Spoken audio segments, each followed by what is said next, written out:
రామచంద్ర యాదవ్ గారు బీసీ హక్కుల కోసం ఆమె నిరాదీక్ష చేస్తున్నారు.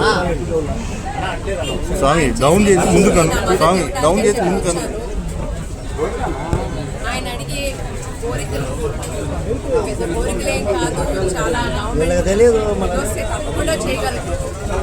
బీసీల కోసం ఒక 1000 ఎకరాలు అమరావతిలో ఇవ్వమని చెప్పి, అలాగే బీసీల కోసం రిజర్వేషన్ అని చెప్పి ఆయన 44% అడిగారు. అది అవ్వచ్చు అవ్వకపోవచ్చు, కానీ ఎంతవరకు అవుతుంది అనేది గవర్నమెంట్ కొంచెం దిగొచ్చి దాని గురించి ఆలోచించి బీసీల కోసం రిజర్వేషన్ అనేది కేటాయించాలి. అలాగే బీసీల కోసం సమానమైన అవకాశాలు, కార్పొరేషన్లో బీసీల కోసం ఫండ్స్, ఇవన్నీ ఆయన అడిగే డిమాండ్లు పెద్ద ఎక్సెసివ్ కాదు. గవర్నమెంట్ దిగొస్తే తప్పకుండా చేయగలరు. ఒకసారి దిగొచ్చి, ఎందుకంటే ఆయన ఇవాళ 3వ రోజు అయింది, ఆయన హెల్త్ కూడా బాగోట్లేదు.